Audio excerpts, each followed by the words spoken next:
10 passos para você estudar fora do Brasil, mesmo sem ter dinheiro.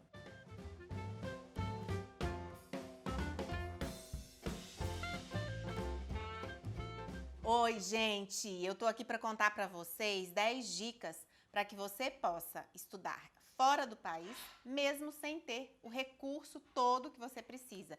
Porque estudar fora do país não é barato. Mas, assim como eu já fui para fora do país, morei fora, sem ter recurso, acredito que a partir da minha experiência, você também pode, de repente, mexer os seus neurônios aí e ter atitudes que te ajudem a ir para realizar seu sonho, ir para fora do país, enfim. Deixa eu contar para vocês. Eu morei na Espanha em 2007, eu acho, se eu não estou enganada, acho que foi 2007. Eu fiz fiz um pedaço do meu mestrado lá. Fiz um intercâmbio durante o mestrado, né? Como se fosse um sanduíche que o povo faz no doutorado. Eu fiz no mestrado. E aí, depois, quando eu já estava no doutorado, eu passei um mês no Canadá. Nas duas ocasiões, eu consegui financiamento para poder custear as minhas despesas nesses dois países. Na primeira vez, em especial, quando fui para o Canadá, não, né? Quando eu fui para o Canadá, eu já tinha recurso, já trabalhava, etc. Mas da primeira vez, eu era bolsista de mestrado e aí não tinha dinheiro para nada. Eu morava no alojamento da Unicamp, comia só no bandejão e não tinha dinheiro para nada, gente. O recurso era muito pequeno, enfim. Mas consegui ir e viver muito bem por lá. Muito bem assim, né? Com dinheiro contado, mas valeu a pena cada centavo e cada renúncia.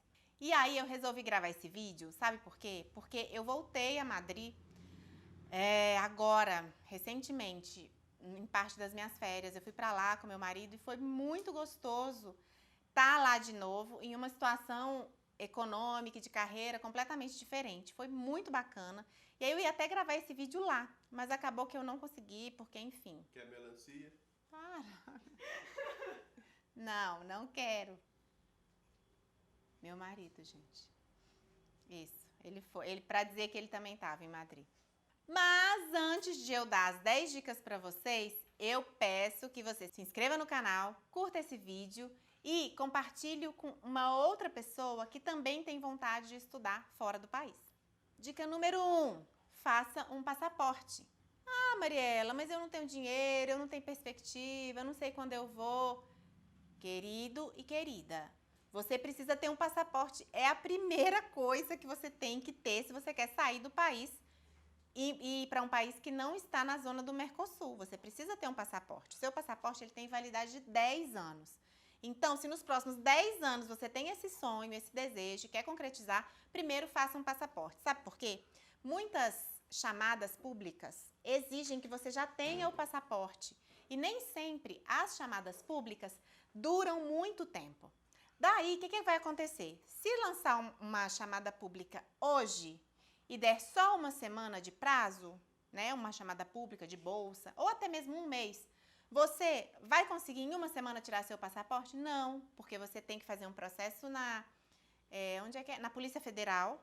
Eu vou até deixar o link aqui para você saber como é que você faz. Você tem que agendar.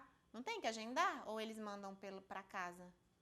Eu acho que tem que agendar. Você tem que agendar uma ida em um dos centros da Polícia Federal. Então, tem uma logística aí que vai por mim. Ela é simples, mas demanda um tempo. E imagina... Não pode estar na Procurados Impedidos. Aí, tá vendo? Não pode estar na lista da Interpol, nem na lista de procurados e impedidos de sair do país. Então, faça o seu passaporte. Ele dura 10 anos, gente. Vale a pena você ter o seu passaporte em mãos, mesmo que você não tenha perspectiva nenhuma de viajar esse ano, nem ano que vem. Tá bom? Porque aí você... E tem outro detalhe. Polícia Federal, se ela entrar em greve e você tiver na esperança de viajar e na iminência de tirar o seu passaporte e depender disso, não adianta você chorar. Se a polícia entrar em greve, você talvez vai perder uma bolsa, uma oportunidade, porque não tem o bendito passaporte, tá? Então, pausa esse vídeo, vai lá no site da Polícia Federal. Depois você volta aqui, vai lá, faz todo o trâmite, depois você volta aqui para eu te dar as outras dicas, tá bom? Daí você já faz o seu passaporte, deixa ele guardado na gaveta, não tem problema. Faça o seu passaporte, ok? Eu tenho uma história engraçada. Quando eu fui fazer meu passaporte, eu morava em Campinas e aí tinha que ir em São Paulo para fazer o passaporte. E eu peguei uma van clandestina que saía próximo da rodoviária de Campinas, eu nem sei se existe isso mais. E aí a van saía de madrugada e me deixava na porta da Polícia Federal, que era lá na marginal do Rio Pinheiro. Qual é Rio Pinheiros? Sei lá, aquele rio que é bem poluído em São Paulo. Acho que é. Eu sei que parte da van estava caindo aos pedaços, assim. E foi muito engraçado. Mas, para vocês terem uma ideia, eu não tinha dinheiro nem para pagar uma passagem completa Campinas, São Paulo. Eu tive que ir achar um pessoal que fazia umas vans clandestinas. Não façam isso, gente, porque é perigoso. Pode custar a sua vida, tá bom? Depois que você já tiver o seu passaporte, você precisa estudar o idioma do país onde você quer morar, ok? E eu tô dizendo estudar o básico, porque a fluência no idioma você vai conseguir neste país. Só que algumas bolsas você vai ter que preencher o cadastro todo no idioma do país, né? E assim, você tem que chegar no país, gente, falando pelo menos o básico, né? Pelo menos sabendo como se relacionar com as pessoas minimamente. Porque senão o seu tempo lá, né, as suas experiências lá vão ficar muito limitadas por causa da língua.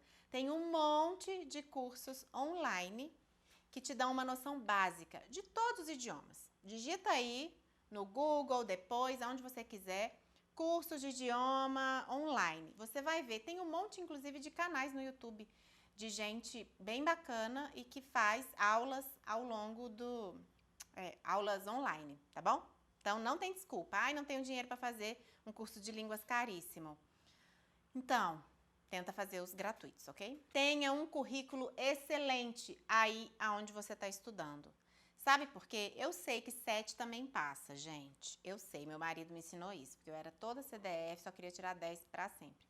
Só que isso faz toda a diferença quando você está concorrendo a uma bolsa de estudos, por exemplo. Se você tem um currículo excelente, com excelentes notas, excelentes experiências inclusive também fora desse universo acadêmico, se você tem voluntariado, se você tem alguma atividade de estágio, tudo isso conta para muitos financiadores de alunos que querem ir para fora do país, cursar um pedaço ali. Não fique na média, nem faça só o que todo mundo faz. Se você quer ir para fora do país e não tem grana. Porque aquele seu colega que fica na média, de repente, o pai dele vai pagar um intercâmbio de 1 ano para ele, né?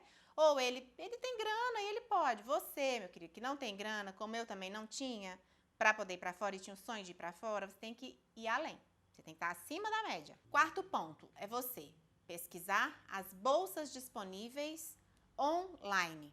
Existe uma série de instituições, pessoal, tanto no Brasil quanto fora, tanto públicas quanto privadas, que oferecem bolsas de estudo aos estudantes. Essas instituições, ou elas têm convênio com a sua universidade, ou elas ofertam diretamente para o aluno. Então, vale a pena você checar na sua universidade as possibilidades e, ao mesmo tempo, se não tem nenhuma possibilidade na sua universidade, nenhum convênio, etc., não tem nenhuma possibilidade. Então, você entra nos sites das universidades, da universidade onde você quer, e aí pesquisa as oportunidades de bolsa que são disponíveis ali. Não espere receber um e-mail do seu orientador com uma oferta de bolsa para você. Muito menos um e-mail do programa. Isso não vai acontecer. Quer dizer, pode até acontecer, mas é muito raro. Se mexa, entendeu? Se mexa. A minha bolsa, por exemplo, quando eu fui para a Espanha, a minha bolsa foi do Banco Santander. Era um convênio do Banco Santander com a Unicamp que a bolsa era destinada para os alunos com os melhores currículos. Ganhei. Enfim, pois eu conto. Tem que fazer um outro vídeo só para contar da minha bolsa, porque tem várias histórias engraçadas. Fique atento aos prazos de submissão e aos documentos necessários para se fazer essa submissão. Quando você procurou, achou um edital de bolsa, verifique se você preenche todos aqueles requisitos. Se você não preenche, verifique como é que você pode sanar o fato de você não preencher esses requisitos. De repente, você não vai conseguir entrar na seleção desse ano, você vai ter que tentar a seleção do ano que vem, mas aí aproveita um ano que você vai ter e tenta sanar as deficiências do seu currículo, as deficiências de documentos que você não tem, tá bom? Não deixe para a última hora. Faça uma leitura atenta do edital de seleção, do processo seletivo e vá marcando tudo aquilo que você tem e aquilo que você não tem.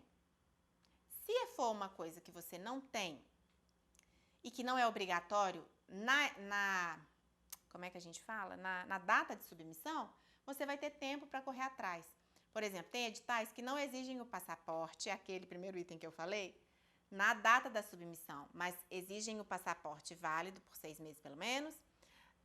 Daqui X semanas ou X dias, enfim, faça uma leitura atenta então, tá bom? Essa próxima dica é um conselho de mãe, que eu aprendi com a minha mãe e eu falo para todos os meus amigos e eu exercito na minha vida e dá muito certo. Não conte para ninguém que você está em um processo seletivo para uma bolsa fora do país. Sabe por quê? Porque quando você conta que você está no processo, acontecem duas coisas. Primeiro, você gera uma super expectativa nas pessoas, em alguma coisa que não é concreta ainda. E essas pessoas, elas vão começar a te perguntar: e aí o resultado? E já saiu a bolsa? E quando que vai sair? Mas e aí você ganhou? E aí? Você vai começar a ficar ansioso, porque a gente já fica com ansiedade natural, né, quando tá fazendo um processo seletivo, e ainda vai ter a ansiedade das outras pessoas depositadas em cima de você, que não vão adiantar em nada. Você contar para as pessoas não vai fazer com que você ganhe a bolsa. Então, minha dica é: conta só pro seu pai, pra sua mãe, pro seu esposo, nem para namorado. Não conta pro namorado não, porque namorado, às vezes você vai contar, ele vai querer ir junto com você.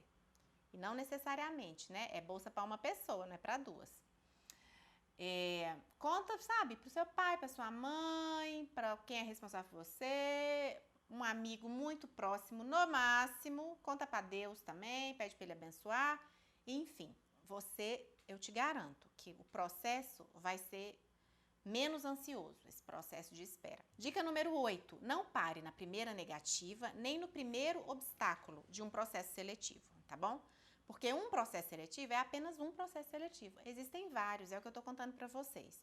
Existem, inclusive, como foi no meu caso, né, um banco privado que financia, existem empresas privadas que financiam, tá bom? Só que depende de você procurar, de você ir atrás. A gente tem uma mania de achar que tudo vai cair no meu colo. Sai dessa. Dica número 9.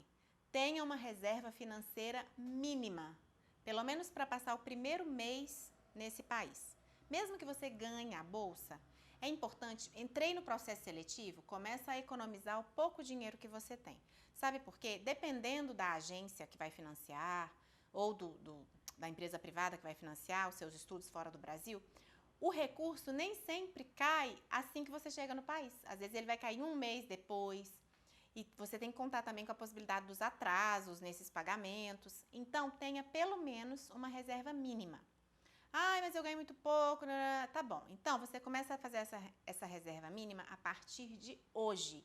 A partir de hoje, você começa a economizar, já pensando, esse dinheiro, a menina das finanças aqui do YouTube, a Natália Arcuri, ela fala: carimba esse dinheiro. Esse dinheiro é para... Quando eu conseguir uma bolsa, vai ser o meu dinheirinho do meu primeiro mês fora do país. Pode ser pouco, pode ser muito, não importa, mas carimbe esse dinheiro. Porque vai que acontece alguma coisa, eles ficam um mês sem te pagar. Você vai passar fome no outro país?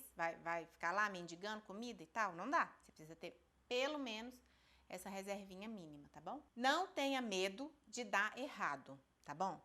Pode ser que você vai tentar um processo, 2, 3, e todos eles vão dar errado, mas pelo menos você tentou, cara. Tem uma frase de Santo Inácio de Loyola que eu gosto muito, que fala assim: trabalhe como se tudo dependesse de você, reze como se tudo dependesse de Deus. O que ela quer dizer com isso? Faça a sua parte, porque a parte que não te cabe, não adianta você fazer. Faça tudo o que te cabe, sem ficar desesperado porque deu errado, porque, enfim... Você nunca nem ia saber se ia dar certo ou dar errado se você não tentasse. E eu quero saber aqui, se você já segue alguma dessas dicas, se você tem o sonho de ir para fora do país. Conta pra mim que país que você tem vontade de ir. Tem grana? Não tem grana? Essas dicas eu espero que te ajudem a realizar o seu sonho, assim como foi pra mim realizar o sonho de ir pra Espanha sem nenhum dinheiro. Pra vocês terem uma ideia, a primeira vez que eu viajei de avião na minha vida foi para ir para a Espanha, porque eu nunca tive dinheiro para poder comprar uma passagem de avião aqui no Brasil. Então, assim, da mesma forma que para mim foi a realização de um sonho a partir de um financiamento externo, que pelos meus recursos ou pelos recursos dos meus pais não se realizaria, e eu consegui, graças a Deus foi ótimo, morei lá, fiz amigos maravilhosos, pude voltar esse ano numa outra condição muito gostosa. Vou fazer um vídeo contando os perrengues que eu passei lá e como foi o meu processo também, eu acho que pode ajudar vocês, tá bem? Fiquem com Deus, compartilhe esse vídeo se você gostou, curte aqui para o YouTube saber que o nosso conteúdo é relevante para você, porque aí ele entrega para outras pessoas e a gente pode ajudar mais gente a ir para fora do país sem grana. Fiquem com Deus, até o próximo vídeo.